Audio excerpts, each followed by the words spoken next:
tidak pernah membayangkan hidupku akan seperti ini. Menikah dengan Bima berarti menerima paket lengkap, termasuk Rio, putranya dari pernikahan terdahulu. Saat itu Rio masih duduk di bangku SMP. Usianya sekitar 13 tahun, kurus, canggung, dan pendiam. Aku tahu betul pandangan orang terhadap ibu tiri. Ada stigma, bayangan jahat dari dongeng. Aku tidak mau itu terjadi pada kami. Aku ingin Rio melihatku sebagai seseorang yang bisa dia andalkan, bukan ancaman atau pengganti ibunya yang tak ada. Bima jarang sekali di rumah. Dia seorang pengusaha yang selalu sibuk, sering bepergian keluar kota, bahkan keluar negeri. Pekerjaannya menuntut banyak waktu dan energinya. Rumah ini terasa besar dan sunyi saat Bima tidak ada, yang berarti hampir setiap hari. Kondisi ini membuatku menyadari bahwa aku punya tanggung jawab besar pada Rio. Lebih dari sekedar mengurus rumah tangga. Aku harus mengisi kekosongan yang ditinggalkan Bima. Awalnya, pendekatanku sangat hati-hati. Rio memiliki dunianya sendiri. Kamarnya adalah benteng, tempat dia menghabiskan sebagian besar waktunya dengan bermain game atau membaca buku komik. Dia hanya keluar untuk makan atau ke sekolah. Dia tidak banyak bicara. Jika aku bertanya sesuatu, jawabannya singkat. Seringkali hanya ya atau tidak. Aku tidak memaksakannya. Aku tahu memaksakan diri hanya akan membuatnya semakin menjauh. Aku memilih pendekatan yang halus, menunjukkan keberadaanku tanpa mengganggu ruang pribadinya. Aku akan memastikan makanannya selalu siap, pakaiannya bersih, dan kamarnya rapi. Itu adalah hal-hal dasar yang kulakukan sebagai bagian dari keluarga ini. Aku percaya, dengan konsistensi dan kesabaran, dia akan melihat niat baikku. Aku mencoba mencari celah untuk masuk ke dunianya. Misalnya, saat aku tahu dia sedang mengerjakan PR, aku akan menawarkan diri untuk membantu. Rio, ada PR yang sulit? Mungkin Mama bisa bantu lihat? Kataku suatu sore. Dia hanya menggeleng, matanya tetap tertuju pada buku. Aku tidak menyerah. Aku hanya meletakkan secangkir teh dan beberapa biskuit di mejanya, tanpa bicara lagi. Lain waktu aku membuatkan kue kesukaannya yang pernah diceritakan Bima. Aku meletakkannya di dapur dan membiarkannya mengambil sendiri. Dia mengambilnya dan setelah itu aku mendengar suara piring diletakkan di wastafel. Itu adalah kemajuan kecil. Aku tidak mencoba untuk berharap banyak, hanya terus mencoba. Minggu-minggu berlalu. Kehadiranku yang konstan namun tidak menuntut perlahan mulai membuahkan hasil. Rio mulai sedikit membuka diri. Satu sore, dia pulang sekolah dan melihatku sedang membaca di ruang keluarga. Dia duduk di sofa seberang tidak langsung bicara. Aku membiarkannya. Setelah beberapa menit dalam diam, dia tiba-tiba bertanya, "Mama Clara, hari ini kerja apa?"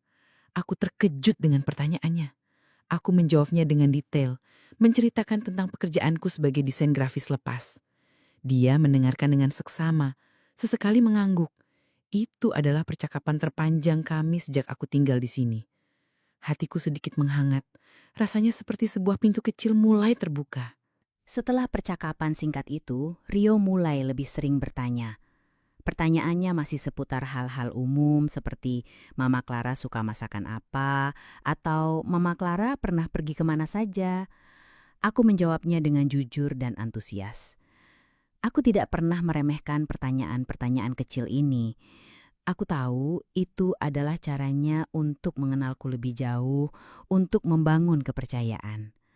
Aku juga mulai menanyakan tentang sekolahnya, teman-temannya, atau hal-hal yang dia minati. Aku selalu mendengarkan dengan penuh perhatian. Aku tidak pernah memotong pembicaraannya, tidak pernah menghakiminya, dan tidak pernah membandingkannya dengan siapapun. Aku hanya ada di sana menjadi pendengar yang baik.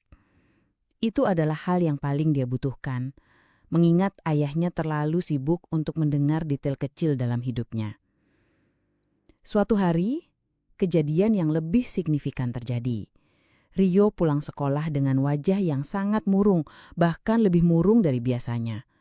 Dia melempar tasnya ke lantai dan langsung masuk kamar tanpa menyapaku. Aku merasa khawatir. Aku menunggu sebentar, lalu mengetuk pintunya. Tidak ada jawaban. Aku masuk perlahan. Dia berbaring di tempat tidur, membelakangiku. "Rio, ada apa?" tanyaku lembut. Dia tidak menjawab. Aku duduk di pinggir tempat tidurnya, mengusap punggungnya perlahan. Aku tidak memaksa. Aku hanya menunggu. Setelah beberapa menit, bahunya mulai bergetar. Dia mulai terisak pelan. Aku tidak mengatakan apa-apa. Aku hanya terus mengusap punggungnya. Akhirnya dia berbalik dan duduk. Wajahnya merah dan sembab. Aku bertengkar dengan Daniel, katanya suaranya parau. Daniel adalah sahabatnya. Aku mendengarkan semua ceritanya. Bagaimana mereka salah paham, bagaimana Daniel mengatakan hal-hal yang menyakitkan, dan bagaimana Rio merasa dikhianati. Aku tidak mengatakan sudahlah atau kamu harus begini. Aku hanya membiarkan dia mengeluarkan semua kekesalannya. Setelah dia selesai bicara, aku hanya berkata, "Mama tahu ini pasti berat buat Rio, tapi Mama yakin kalian bisa bicara lagi baik-baik." Aku memeluknya. Dia membalas pelukanku dengan erat dan aku bisa merasakan semua beban yang dia pikul. Setelah itu, dia terlihat jauh lebih lega. Beban di hatinya seolah terangkat. Sejak hari itu, Rio benar-benar mulai terbuka padaku. Aku menjadi orang pertama yang dia cari saat ada masalah. Dia menceritakan semua hal, mulai dari detail pelajaran yang sulit di sekolah, konflik kecil dengan teman-teman sekelasnya, hingga kegelisahan tentang nilai ujian. Dia bahkan mulai berbagi cerita tentang gadis-gadis yang dia suka atau kekagumannya pada seorang guru. Aku mendengarkan setiap ceritanya dengan sabar dan penuh perhatian. Dia merasa nyaman berbagi dan aku merasa senang bisa menjadi tempatnya bercerita. Bima, ayahnya, tetap jauh. Dia hanya tahu Rio baik-baik saja, tidak pernah menanyakan detail mendalam tentang kehidupan sehari-hari anaknya. Bima percaya bahwa selama Rio tidak membuat masalah, semuanya baik-baik saja. Dia tidak menyadari seberapa besar kekosongan yang dia tinggalkan dan bagaimana aku telah mengisinya. Aku merasa bangga. Usahaku tidak sia-sia. Rio mulai melihatku bukan hanya sebagai istri ayahnya, tapi sebagai seseorang yang benar-benar bisa diandalkan. Tempat dia bisa menjadi dirinya sendiri tanpa perlu berpura-pura. Kedekatan ini tumbuh secara alami, tanpa paksaan, tanpa drama. Aku mulai merasa seperti memiliki seorang anak, meskipun dia bukan darah dagingku. Ada kehangatan khusus yang aku rasakan saat dia berbagi ceritanya, atau saat aku tersenyum padanya setelah aku membantunya mengatasi masalah. Aku tidak pernah menyangka akan seakrab ini dengan anak tiri. Ini adalah ikatan yang jujur, yang dibangun dari kepercayaan dan waktu yang kami habiskan bersama. Rasanya, aku telah menemukan peran baru dalam hidup ini. Sebuah peran yang jauh lebih memuaskan dari yang kukira. Momen paling berkesan terjadi suatu pagi. Rio sedang sarapan dan aku sedang menyiapkan bekalnya. "Mama Clara," panggilnya tiba-tiba. Suaranya sedikit canggung tapi jelas. Aku menoleh, bertanya-tanya ada apa. Dia menatapku, lalu mengulanginya. "Mama Clara, bekalnya sudah siap." Dia mengatakannya dengan nada yang lebih akrab, bukan lagi panggilan formal Tante Clara seperti dulu. Itu adalah momen kecil, tapi hatiku langsung berdesir. Itu adalah pengakuan. Pengakuan bahwa dia menerima keberadaanku, bahwa aku adalah bagian tak terpisahkan dari hidupnya, sama seperti ibunya sendiri. Itu adalah sinyal bahwa semua usahaku telah sampai padanya. Aku menahan senyum lebar. Aku tahu, ikatan ini nyata. Aku mulai merasa bahwa keluarga kecil kami, meskipun tidak konvensional, mulai terbentuk dengan baik. Aku tidak pernah menyangka akan seakrab ini dengan anak tiri. Ini adalah awal dari sesuatu yang lebih dalam. Sebuah fondasi yang kuat telah terbentuk. Fondasi percayaan dan kasih sayang yang tulus. Aku merasa untuk pertama kalinya sejak menikah dengan Bima bahwa aku benar-benar memiliki keluarga sendiri. Dan Rio adalah bagian penting dari itu. Aku tidak tahu apa yang akan terjadi di masa depan. Tapi saat itu yang ku tahu adalah aku bersyukur memiliki Rio dalam hidupku. Kebersamaan kami terasa begitu alami, begitu murni, seperti ikatan ibu dan anak kandung. Waktu berjalan tanpa terasa. Rio kini sudah duduk di bangku SMA, kelas 2. Usianya menginjak 17 tahun. Dia bukan lagi anak SMP kurus yang canggung. Rio telah tumbuh menjadi seorang remaja yang sangat tampan. Postur tubuhnya menjulang tinggi, bahunya melebar, dan ada otot-otot yang mulai terbentuk di lengannya. Suaranya pun sudah sepenuhnya berat, bahkan kadang lebih dalam dari suara Bima, ayahnya. Aku sering menangkap diriku sendiri, memperhatikannya. Secara tidak sengaja ketika dia bergerak di sekitar rumah atau saat dia sedang tertawa. Dia memiliki garis rahang yang kuat dan sorot mata yang tajam. Bahkan lebih menawan dari Bima di usia mudanya dulu. Perubahan fisik ini, meskipun wajar, kadang membuatku merasa sedikit canggung. Dia bukan lagi anak kecil yang kubantu mengerjakan PR. Kedekatan kami semakin kuat, bahkan melampaui apa yang pernah kubayangkan. Rio benar-benar menjadikan aku satu-satunya orang kepercayaannya. Dia menceritakan semua hal padaku, tanpa filter, mulai dari detail pelajaran di sekolah yang membuatnya pusing, drama kecil dengan teman-temannya di kantin, hingga kegelisahan tentang nilai ujian yang akan datang. Dia juga berbagi cerita tentang gadis-gadis yang dia taksir di sekolah, siapa yang mengajaknya kencan, atau siapa yang menurutnya paling cantik. Aku mendengarkan semuanya dengan sabar dan penuh perhatian. Aku menjadi wadah bagi segala rahasia dan unek-uneknya. Bima, ayahnya, tetap sama. Sibuk. Pekerjaan selalu menjadi prioritas utamanya. Dia hanya tahu Rio baik-baik saja. Tidak pernah tahu detail mendalam tentang kehidupan anaknya. Dia percaya, selama Rio tidak membuat masalah, semuanya baik-baik saja. Dia tidak menyadari bahwa kehangatan dan dukungan emosional yang seharusnya datang dari seorang ayah, kini sepenuhnya kucurahkan pada Rio. Aku sering menemaninya belajar di ruang keluarga. Terkadang, jika dia menemukan soal yang sangat sulit atau merasa putus asa, dia akan bersandar di bahuku. Tangannya sesekali akan menyentuh lenganku atau mengusap punggungku saat dia menjelaskan sesuatu. Aku tidak merasa risih. Aku menganggapnya sebagai ekspresi kasih sayang seorang anak kepada ibunya. Itu terasa wajar. Aku adalah ibunya, ibu tirinya. Aku harus mendukungnya secara emosional dan fisik jika itu yang dia butuhkan. Aku sering memasak makanan kesukaannya, menemaninya menonton film sampai larut malam, atau sekedar mengobrol tentang apapun yang terlintas di pikirannya. Dia akan duduk sangat dekat denganku di sofa. Kadang, kakinya bersentuhan dengan kakiku. Aku tidak terlalu memikirkannya. Itu hanya kedekatan ibu dan anak. Namun, ada satu kejadian yang membuatku mulai bertanya-tanya. Rio pernah pulang dengan wajah sangat lesu, bahkan lebih dari saat dia bertengkar dengan Daniel dulu. Dia langsung mencariku. Aku menemukannya duduk di teras belakang, menatap kosong ke taman. Aku duduk di sampingnya. "Rio, ada apa?" tanyaku lembut. Dia tidak langsung menjawab. Setelah beberapa saat, dia menatapku dengan mata berkaca-kaca. "Aku putus dengan Sandra, Ma," katanya, suaranya pecah. Sandra adalah pacar pertamanya yang sudah dia kencani beberapa bulan. Dia menangis di bahuku. Aku memeluknya erat, mengusap punggungnya. Aku merasakan sakitnya. Hatiku perih melihatnya begitu terluka. Aku menenangkannya, membiarkannya menangis sampai dia lega. Aku merasa dia benar-benar anakku, merasakan setiap sakit yang dialami. Setelah kejadian itu, Rio menjadi semakin manja padaku. Dia sering memelukku tanpa alasan, mencium pipiku saat berangkat atau pulang sekolah. Itu adalah hal yang wajar bagi seorang anak remaja yang dekat dengan ibunya. Tapi kadang, aku merasa ada sesuatu yang berbeda dalam sentuhan-sentuhan itu.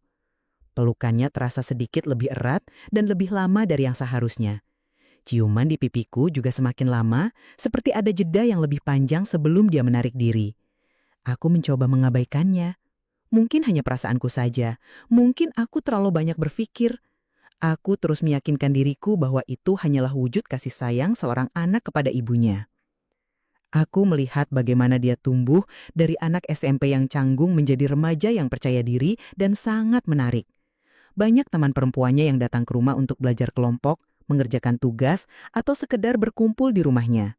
Aku bisa melihat bagaimana mereka terang-terangan mengagumi Rio. Mereka akan tertawa genit, mencuri pandang padanya.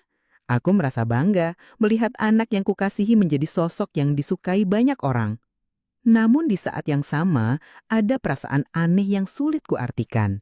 Semacam kecemburuan yang tidak pantas atau mungkin kesadaran akan daya tarik Rio yang kini semakin nyata. Perasaan itu membuatku tidak nyaman.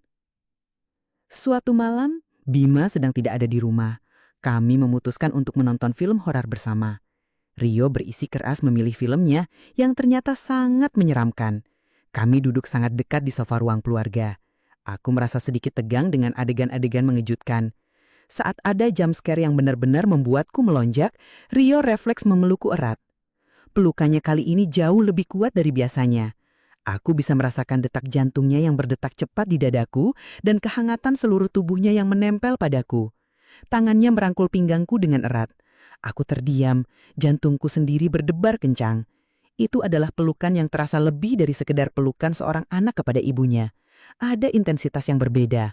Aku bisa mencium aroma tubuhnya, perpaduan sabun dan keringat remaja yang entah kenapa terasa begitu dekat dan membingungkan.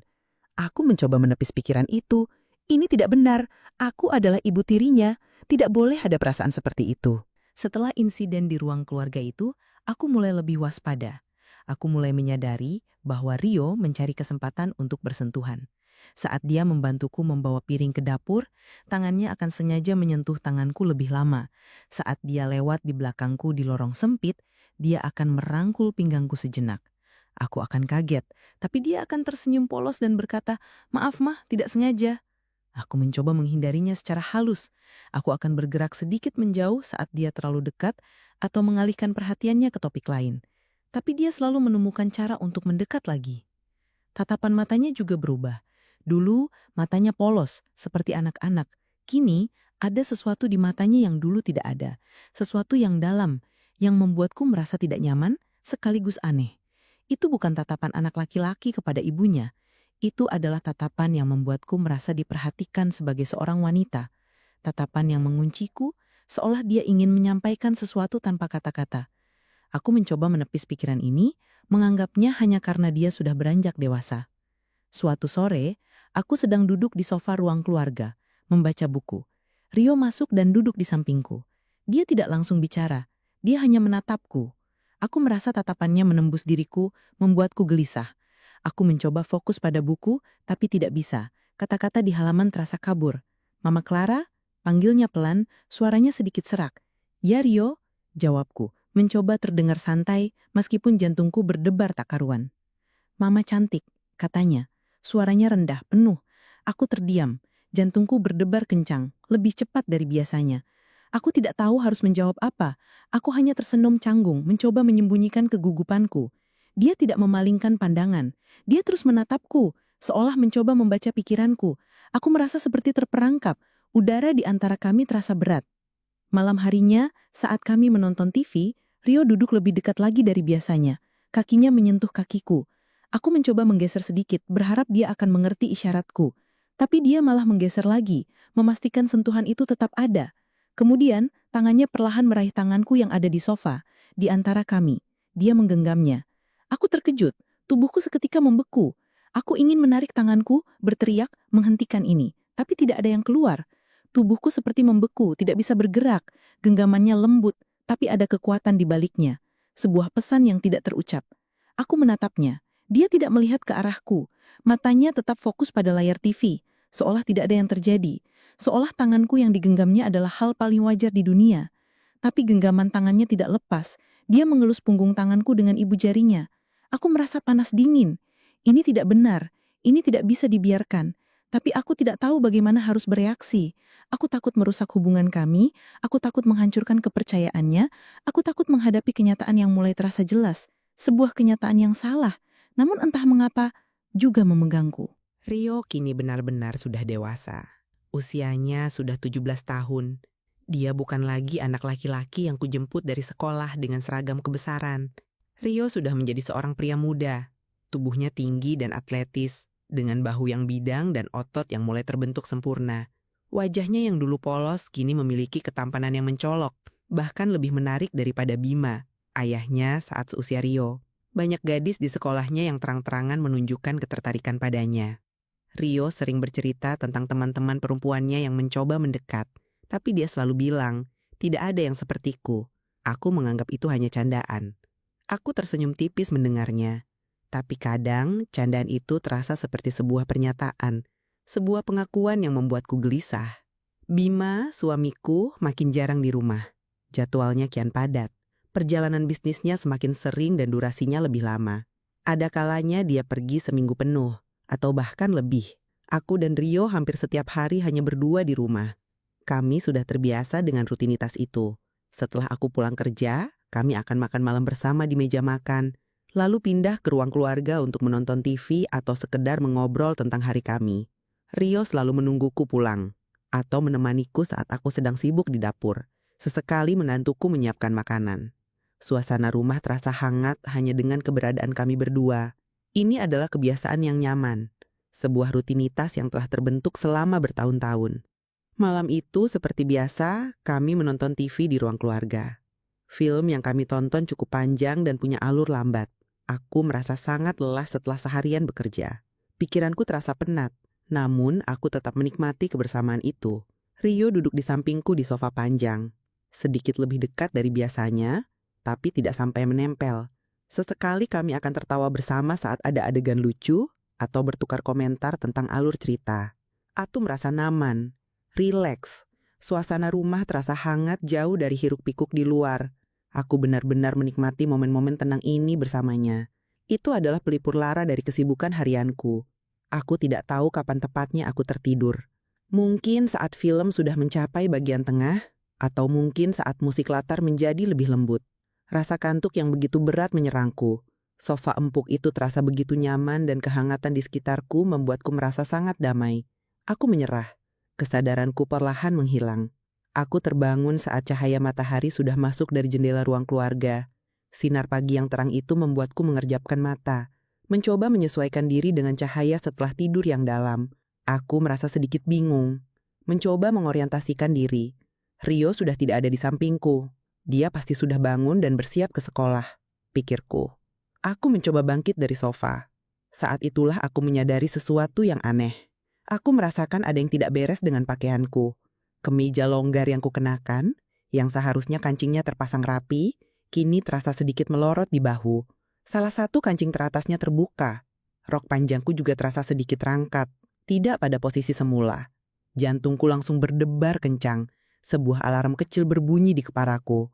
Perasaan tidak nyaman dan aneh mulai menjalar. Aku langsung memeriksa diriku sendiri. Aku meraba kemejaku, memastikan kancingnya terpasang. Aku menarik rokok ke bawah. Tidak ada yang terasa sakit.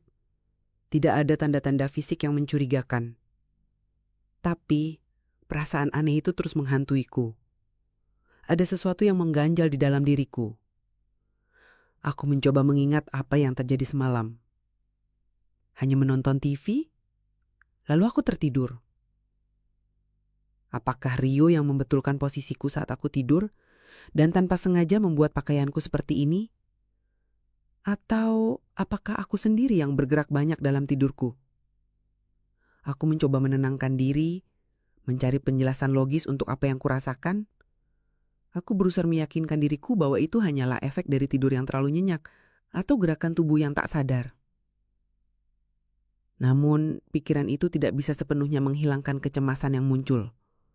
Aku merasa ada sesuatu yang tidak terekam dalam ingatanku. Sesuatu yang samar, yang terjadi saat aku tidak sadar. Sebuah bayangan, atau mungkin hanya imajinasiku saja. Aku mencoba mengabaikannya, menepisnya jauh-jauh. Aku tidak ingin memikirkannya. Aku tidak ingin merusak kedekatan yang sudah terjalin baik antara aku dan Rio dengan pikiran-pikiran tidak masuk akal ini. Aku tidak ingin Rio merasa tidak nyaman atau canggung. Jadi, aku memutuskan untuk diam. Pura-pura tidak ada yang terjadi. Itu adalah pilihan terbaik yang bisa kupikirkan saat itu.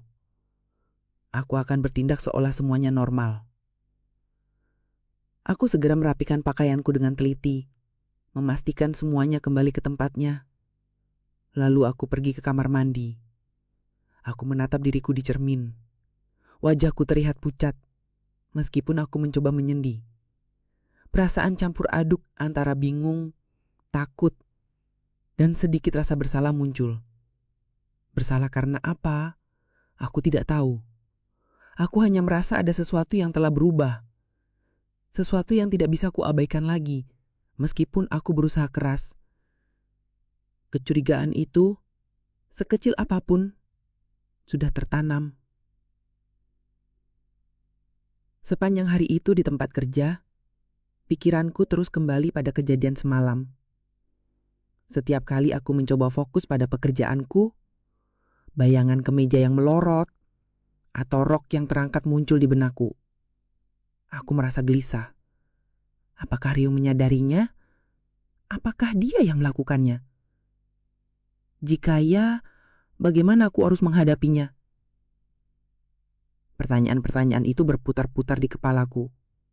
Tanpa jawaban, aku merasa terperangkap dalam pikiranku sendiri. Ketika Rio pulang sekolah sore itu, aku menyambutnya seperti biasa. Aku bertanya tentang harinya, tentang sekolahnya.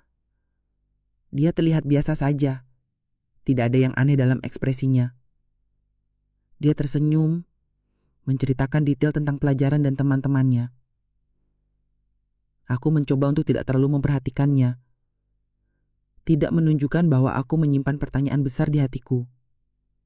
Aku pura-pura semuanya baik-baik saja. Sama seperti yang selalu terjadi di antara kami. Ini adalah ujian pertamaku untuk tetap bersikap normal. Namun, di balik sikap tenangnya, aku mulai merasakan perubahannya. Sentuhan Rio menjadi lebih sering dan lebih lama dari biasanya. Saat dia membantuku membawa piring kotor ke dapur setelah makan malam, tangannya akan sengaja menyentuh tanganku lebih dari yang seharusnya. Dan sentuhan itu bertahan sesaat. Itu bukan sentuhan tak sengaja. Itu disengaja. Aku bisa merasakannya. Saat dia memelukku sebelum berangkat sekolah pagi itu, pelukannya terasa lebih erat dan tahan lebih lama. Rasanya seperti ada penegasan dalam setiap sentuhannya. Sebuah pesan tak terucap yang hanya kami berdua pahami.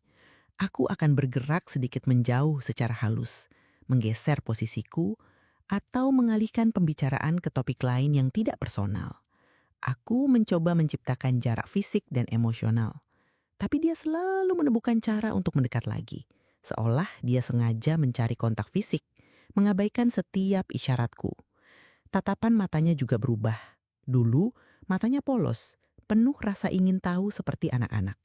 Kini ada sesuatu yang intens, yang dalam, yang membuatku merasa tidak nyaman sekaligus aneh. Itu bukan lagi tatapan anak laki-laki kepada ibunya. Itu adalah tatapan yang membuatku merasa diperhatikan sebagai seorang wanita. Tatapan yang mengunciku, seolah dia ingin menyampaikan sesuatu tanpa kata-kata. Mengundang. Aku mencoba menepis pikiran ini, meyakinkan diriku bahwa dia hanya beranjak dewasa dan aku yang terlalu sensitif. Aku mencoba menyangkal apa yang sudah jelas. Suatu sore, aku sedang duduk di sofa ruang keluarga, membaca buku. Seperti rutinitas kami yang sudah sangat akrab. Rio masuk dan duduk di sampingku. Jarak di antara kami semakin menipis. Dia tidak langsung bicara, dia hanya menatapku. Aku merasa tatapannya menembus diriku, membuatku gelisah, membuat bulu kuduku berdiri. Aku mencoba fokus pada buku, tapi tidak bisa. Kata-kata di halaman terasa kabur, tidak ada artinya. Jantungku mulai berdebar kencang. Aku sudah bisa merasakan arah pembicaraan atau gerak-geriknya akan menuju kemana. Mama Clara, panggilnya pelan, suaranya sedikit serak. Seperti ada sesuatu yang berat yang ingin dia sampaikan. Sesuatu yang membebani pikirannya. Ya Rio, jawabku. Mencoba terdengar santai, meskipun jantungku berdebar tak karuan. Aku menoleh sedikit, menghindari kontak mata langsung. Aku takut jika aku menatap matanya, aku akan menyerah. "Mama cantik," katanya. Suaranya rendah, penuh. Ada nada yang lebih dalam dari sekedar pujian anak laki-laki. Itu adalah pujian seorang pria. Sebuah pernyataan yang disengaja. Aku terdiam. Jantungku berdebar kencang, lebih cepat dari biasanya. Aku tidak tahu harus menjawab apa. Mulutku terasa kering, aku hanya tersenyum canggung, mencoba menyembunyikan kegugupanku, mencoba bersikap seolah pujian itu hanya pujian biasa. Dia tidak memalingkan pandangan. Dia terus menatapku, seolah mencoba membaca pikiranku, menembus pertahananku. Aku merasa seperti terperangkap, seperti seekor mangsa yang sedang diawasi. Udara di antara kami terasa berat, dipenuhi ketegangan yang tak terucap. Sebuah ketegangan yang hanya kami berdua rasakan. Malam harinya, saat kami menonton TV, Rio duduk lebih dekat lagi dari biasanya. Kakinya menyentuh kakiku. Aku mencoba menggeser sedikit, berharap dia akan mengerti isyaratku, berharap dia akan menjaga jarak. Tapi dia malah menggeser lagi, memastikan sentuhan itu tetap ada, bahkan menjadi lebih mantap, lebih tegas. Kemudian, tangannya perlahan meraih tanganku yang ada di sofa di antara kami. Dia menggenggamnya. Aku terkejut. Tubuhku seketika membeku. Aku ingin menarik tanganku, berteriak, menghentikan ini. Aku ingin mengatakan padanya bahwa ini salah, bahwa kami tidak bisa melakukan ini. Tapi tidak ada yang keluar dari mulutku. Tubuhku seperti lumpuh, tidak bisa bergerak. Genggamannya lembut, tapi ada kekuatan di baliknya. Sebuah pesan yang tidak terucap, sebuah tekad yang jelas. Aku menatapnya. Dia tidak melihat ke arahku. Matanya tetap fokus pada layar TV, seolah tidak ada yang terjadi. Seolah tanganku yang digenggamnya adalah hal yang paling wajar di dunia. Tapi genggaman tangannya tidak lepas. Dia mengelus punggung tanganku dengan ibu jarinya. Gerakannya lambat, membuatku merinding. Aku merasa panas dingin. Ini tidak benar. Ini tidak bisa dibiarkan terus seperti ini. Batasan sudah terkikis. Tapi aku tidak tahu bagaimana harus bereaksi. Aku takut merusak hubungan kami yang sudah terbangun begitu lama. Aku takut menghancurkan kepercayaannya. Aku takut menghadapi kenyataan yang mulai terasa jelas. Sebuah kenyataan yang salah. Namun entah bagaimana juga memegangku, menarikku ke dalamnya. Aku terjebak. Hari berikutnya, aku mencoba bersikap seolah tidak ada yang terjadi. Aku bertekad untuk mempertahankan normalitas di rumah ini. Saat sarapan, aku menyapa Rio seperti biasa, menanyakan tentang jadwal sekolahnya, dan memastikan bekalnya sudah siap.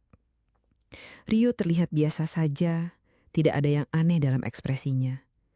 Dia tersenyum, menjawab pertanyaanku dengan santai, seolah malam sebelumnya tidak pernah terjadi apa-apa.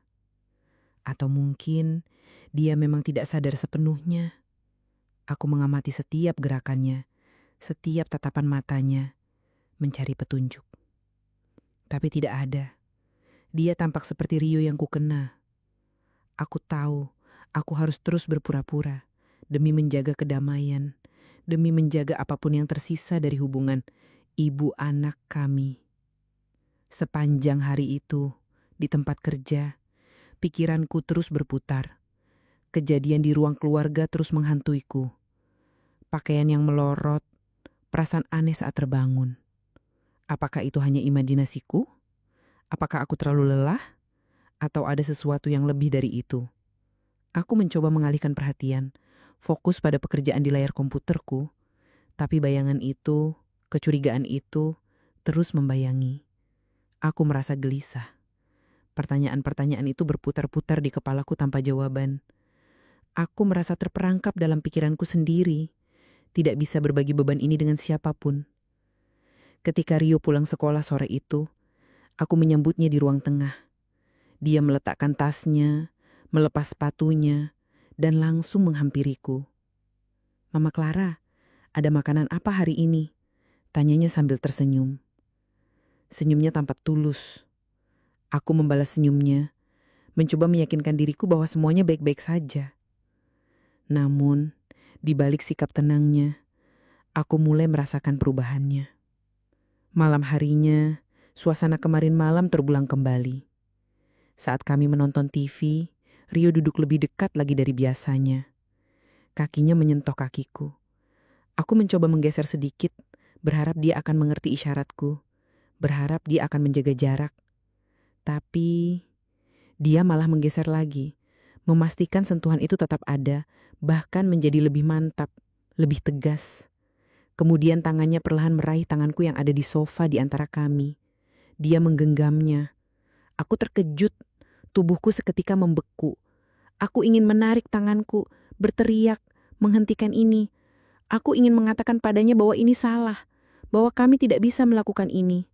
Tapi tidak ada yang keluar dari mulutku. Tubuhku seperti lumpuh, tidak bisa bergerak. Genggamannya lembut, tapi ada kekuatan di baliknya. Sebuah pesan yang tidak terucap, sebuah tekad yang jelas. Aku menatapnya. Dia tidak melihat ke arahku. Matanya tetap fokus pada layar TV, seolah tidak ada yang terjadi. Seolah tanganku yang digenggamnya adalah hal yang paling wajar di dunia. Tapi genggaman tangannya tidak lepas. Dia mengelus punggung tanganku dengan ibu jarinya. Gerakannya lambat, membuatku merinding. Aku merasa panas dingin. Ini tidak benar. Ini tidak bisa dibiarkan terus seperti ini. Batasan sudah terkikis. Tapi aku tidak tahu harus bereaksi seperti apa. Aku takut merusak hubungan kami yang sudah terbangun begitu lama. Aku takut menghancurkan kepercayaannya. Aku takut menghadapi kenyataan yang mulai terasa jelas. Sebuah kenyataan yang salah, namun entah mengapa juga memegangku, menarikku ke dalamnya. Aku terjebak. Malam itu, setelah film selesai, aku mencoba berdiri. Rio menahanku, menarik tanganku. Dia tidak melepaskan genggamannya. "Mama, jangan pergi dulu," bisiknya. Suaranya rendah, dekat. Aku menatapnya. Mata kami bertemu. Ada sesuatu di matanya yang membuatku tidak bisa bergerak. Sebuah kerinduan, sebuah keinginan yang tidak bisa disembunyikan. Aku merasa takut, sangat takut. Tapi di saat yang sama, ada rasa penasaran yang aneh. Sebuah daya tarik yang gelap. Aku tahu, ini salah, sangat salah.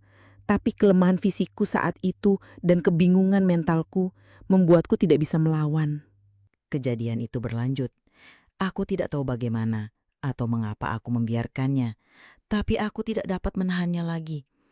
Aku terbangun di ruang keluarga, bukan lagi dengan pakaian yang melorot, tetapi dengan kenyataan yang jauh lebih jelas dan mengerikan. Rio ada di sana, di sampingku, masih sangat dekat. Aku terkesiap, tubuhku menegang, gerakanku mungkin membuatnya kaget. Dia membuka mata, melihatku, dan dia pun terkesiap, terkejut. Ada rasa malu yang terpancar jelas di wajahnya, bercampur dengan ketakutan. "Rio," desisku, suaraku nyaris tak terdengar. Aku panik, pikiranku kalut. Apa yang harus kulakukan? Apa yang harus kukatakan? Ini tidak bisa terjadi. Ini adalah mimpi buruk. Dia segera menarik diri, wajahnya memerah padam. Maaf Mama," katanya, suaranya bergetar. Dia terlihat sangat menyesal, seperti anak kecil yang tertangkap basah melakukan kenakalan. Melihat kepanikannya, melihat rasa bersalah yang begitu besar di matanya, entah mengapa membuatku merasa ingin menenangkannya, atau mungkin aku hanya ingin menenangkan diriku sendiri. Aku mengambil napas dalam-dalam, berusaha mengendalikan diri. "Tidak apa-apa Rio," kataku, mencoba membuat suaraku terdengar setenang mungkin, meskipun jantungku masih berdetak tak karuan. Aku bahkan mengulurkan tangan dan menyentuh lengannya, seolah meyakinkannya. Sejak saat itu, batas antara kami benar-benar runtuh. Kata-kata tidak apa-apa dari mulutku mungkin dia artikan sebagai izin, sebagai tanda bahwa dia tidak akan dihukum. Atau mungkin itu hanya ketidakberdayaanku yang dia manfaatkan. Hubungan terlarang itu pun dimulai, bukan hanya sekali, tapi berkali-kali. Setelah malam itu, ketika kata tidak apa-apa meluncur begitu saja dari bibirku, semuanya berubah. Batas antara kami benar-benar runtuh. Kata-kata itu yang seharusnya menjadi penenang justru menjadi gerbang. Rio entah mengartikannya sebagai izin atau hanya memanfaatkan kelemahan sesaatku semakin berani. Dan aku tidak bisa menolaknya. Hubungan terlarang itu pun dimulai. Bukan hanya sekali, tapi berkali-kali. Setiap kali Bima pergi dinas, setiap kali kami berdua di rumah setelah larut malam, Rio akan mencari kesempatan. Dan setiap kali aku tidak bisa menolaknya. Entah itu karena kelemahan fisik, ketakutan, atau mungkin entah, aku tidak tahu lagi apa yang mendorongku untuk membiarkan ini terjadi. Ada campuran emosi yang membingungkan, rasa bersalah yang menggerogoti, ketakutan akan terbongkarnya rahasia ini, tapi juga ada daya tarik gelap yang sulit kuakui bahkan pada diriku sendiri. Aku mulai membenci diriku karena tidak bisa menghentikannya, namun juga merasa terikat dalam jaringan rahasia ini yang semakin erat. Ini adalah kenyataan baruku, sebuah rahasia yang melilit hidupku siang dan malam. Setiap hari adalah permainan pura-pura yang sempurna. Kami berdua adalah aktor ulung dalam sandiwara ini. Di depan Bima, di depan teman-teman, di depan siapapun, kami bersikap normal. Rio tetap menjadi anak tiri yang perhatian dan penyayang. Dia akan bertanya tentang hariku, membantuku di dapur, atau sekedar duduk bersamaku menonton TV seperti tidak ada yang pernah terjadi di antara kami. Aku tetap menjadi ibu tiri yang mengurus rumah tangga, menyiapkan kebutuhannya, dan mendampinginya. Di mata orang lain, kami adalah keluarga yang perfect, harmonis tanpa celah. Senyumku akan terlihat tulus, tawaku akan terdengar lepas. Hanya saja ada sebuah dunia lain yang hanya kami berdua tahu. Sebuah dunia rahasia yang tersembunyi di balik dinding rumah ini, di balik senyum-senyum normal yang kami tampilkan. Rahasia itu tumbuh subur dalam keheningan dan ketiadaan Bima. Semakin dalam dan semakin nyata. Beban rahasia ini semakin berat di pundakku. Ada kalanya aku merasa sangat bersalah dihantui oleh bayangan Bima. Aku akan memandang foto pernikahan kami yang tergantung di ruang tamu dan rasa jijik pada diriku sendiri akan muncul. Aku merasa seperti pengkhianat, seorang wanita yang telah merusak semua kepercayaan yang diberikan padaku. Pikiranku akan dipenuhi pertanyaan. Bagaimana jika Bima tahu? Bagaimana jika semua ini terbongkar? Hidupku akan hancur, Rio akan hancur, keluarga ini akan hancur. Ketakutan itu mencengkramku erat, membuat perutku mual dan kepalaku pening. Aku sering terbangun di tengah malam dengan keringat dingin, napasku terengah-engah karena mimpi buruk tentang rahasia ini terbongkar. Tapi ada kalanya juga aku merasa anehnya nyaman dalam kebingungan ini. Ada momen-momen singkat dan memalukan untuk kuakui, di mana aku merasakan semacam kelegaan dalam hubungan terlarang ini. Mungkin karena Rio adalah satu-satunya orang yang benar-benar melihat dan memahami sisi gelapku, sisi yang tidak bisa kubagi dengan siapapun, bahkan Bima. Rio sendiri, setelah setiap kejadian, akan terlihat sedikit canggung di pagi hari. Dia akan menghindari kontak mata langsung atau berbicara lebih pelan dari biasanya. Tapi kemudian dia akan kembali normal seolah tidak terjadi apa-apa, seolah itu adalah bagian dari rahasia yang kami simpan bersama. Dia tidak pernah membicarakannya, kami tidak pernah membicarakannya.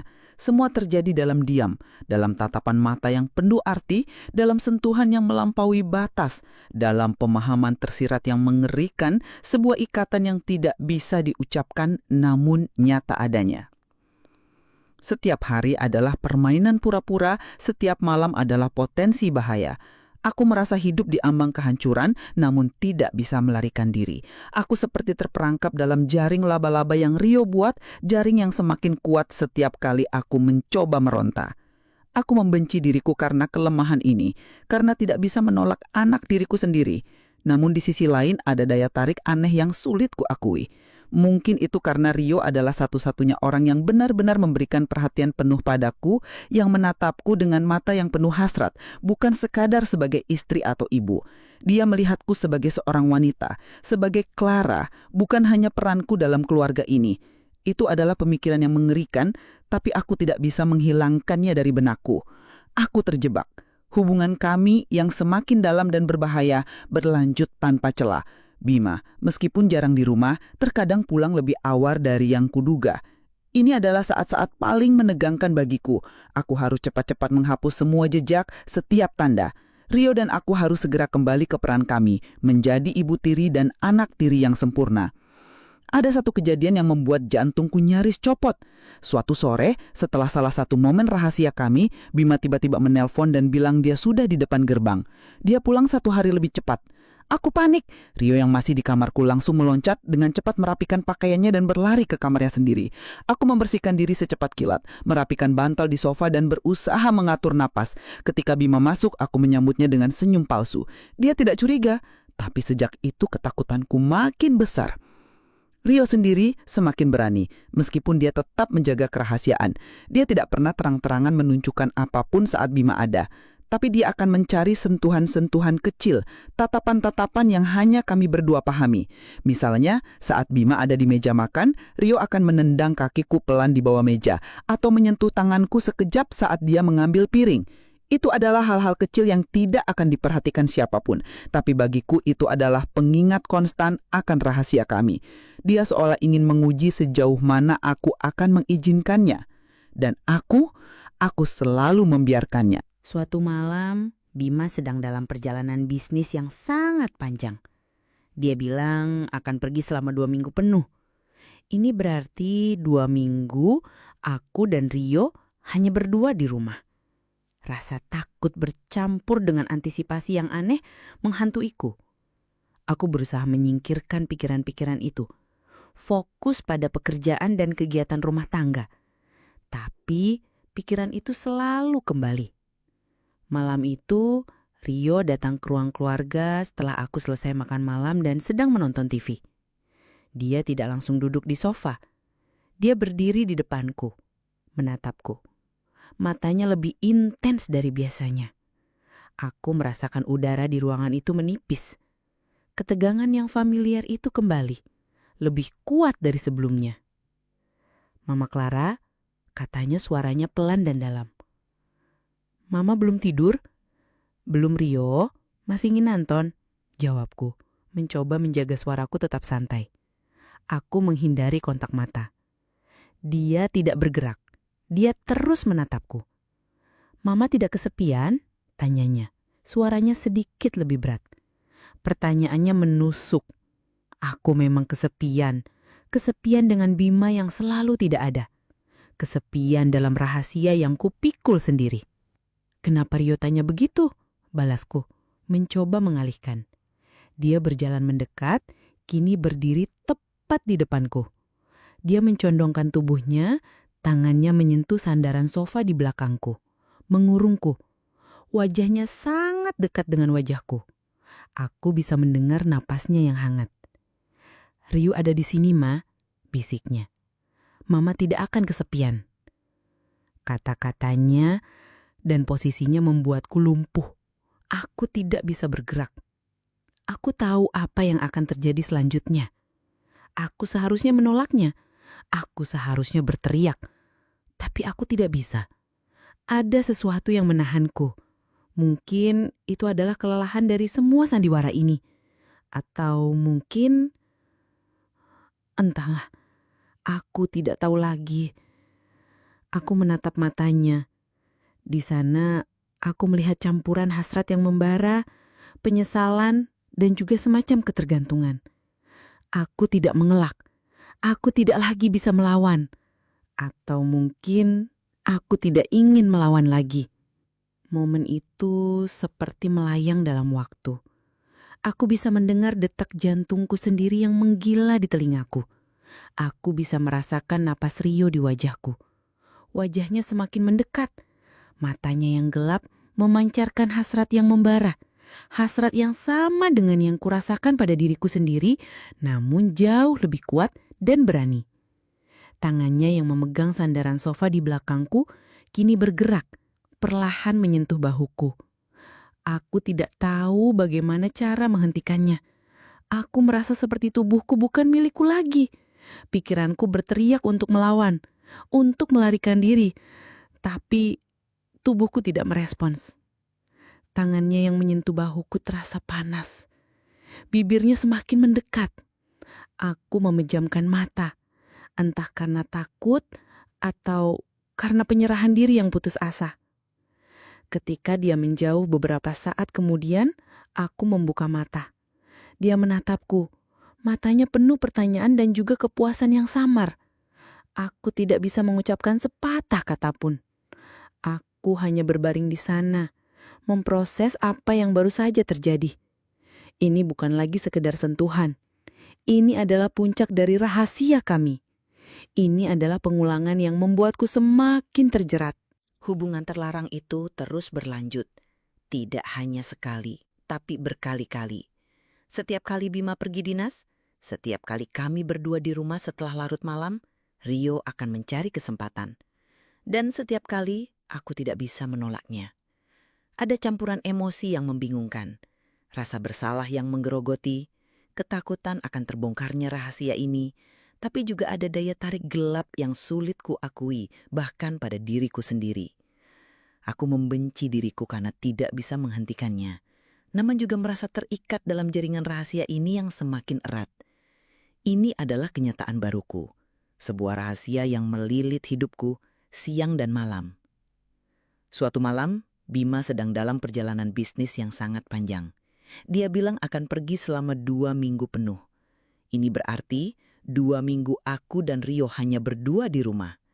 Rasa takut bercampur dengan antisipasi yang aneh menghantuiku. Aku berusaha menyingkirkan pikiran-pikiran itu, fokus pada pekerjaan dan kegiatan rumah tangga. Tapi pikiran itu selalu kembali. Malam itu, Rio datang ke ruang keluarga setelah aku selesai makan malam dan sedang menonton TV. Dia tidak langsung duduk di sofa. Dia berdiri di depanku, menatapku. Matanya lebih intens dari biasanya. Aku merasakan udara di ruangan itu menipis. Ketegangan yang familiar itu kembali, lebih kuat dari sebelumnya. "Mama Clara," katanya. Suaranya pelan dan dalam. "Mama belum tidur." "Belum, Rio. Masih ingin nonton," jawabku. Mencoba menjaga suaraku tetap santai. Aku menghindari kontak mata. Dia tidak bergerak. Kata-katanya dan posisinya membuatku lumpuh. Aku tidak bisa bergerak. Aku tahu apa yang akan terjadi selanjutnya. Aku seharusnya menolaknya. Aku seharusnya berteriak. Tapi aku tidak bisa. Ada sesuatu yang menahanku. Mungkin itu adalah kelelahan dari semua sandiwara ini. Atau mungkin, entahlah. Aku tidak tahu lagi. Aku menatap matanya. Di sana aku melihat campuran hasrat yang membara, penyesalan, dan juga semacam ketergantungan. Aku tidak mengelak. Aku tidak lagi bisa. Aku lelah melawan. Atau mungkin aku tidak ingin melawan lagi. Momen itu terasa seperti melayang dalam waktu. Aku bisa mendengar detak jantungku sendiri yang menggila di telingaku. Aku bisa merasakan nafas Rio di wajahku. Wajahnya semakin mendekat. Matanya yang gelap memancarkan hasrat yang membara. Hasrat yang sama dengan yang kurasakan pada diriku sendiri, namun jauh lebih kuat dan berani. Tangannya yang memegang sandaran sofa di belakangku kini bergerak, perlahan menyentuh bahuku. Aku tidak tahu bagaimana cara menghentikannya. Aku merasa seperti tubuhku bukan milikku lagi. Pikiranku berteriak untuk melawan, untuk melarikan diri. Tapi tubuhku tidak merespon. Tangannya yang menyentuh bahuku terasa panas. Bibirnya semakin mendekat. Aku memencamkan mata, entah karena takut atau karena penyerahan diri yang putus asa. Ketika dia menjauh beberapa saat kemudian, aku membuka mata. Dia menatapku, matanya penuh pertanyaan dan juga kepuasan yang samar. Aku tidak bisa mengucapkan sepatah kata pun. Aku hanya berbaring di sana, memproses apa yang baru saja terjadi. Ini bukan lagi sekedar sentuhan. Ini adalah puncak dari rahasia kami. Ini adalah pengulangan yang membuatku semakin terjerat. Keesokan paginya, aku terbangun di kamarku sendiri. Rio sudah tidak ada. Aku menatap langit-langit, merasakan kekosongan yang aneh. Bukan karena penyesalan yang mendalam, tapi lebih pada pertanyaan, sampai kapan ini akan terus terjadi? Bisakah rahasia ini terus kami simpan? Akankah ada akhirnya? Aku merasa dingin meskipun cuaca tidak dingin. Aku bangun, berjalan ke kamar mandi, dan menatap pantulan diriku di cermin. Ada lingkaran hitam samar di bawah mataku.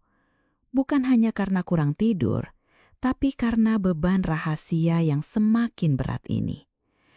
Aku tahu hubungan ini sudah terlalu jauh. Ini sudah menjadi bagian dari kami.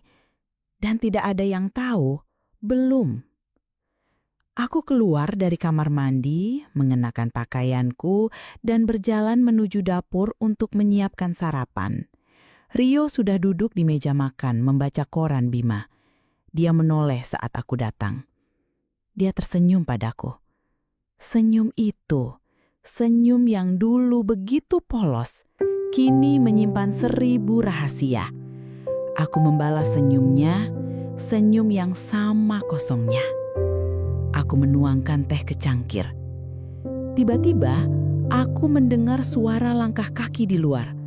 Langkah kaki yang tidak asing, langkah kaki yang seharusnya tidak ada di sini.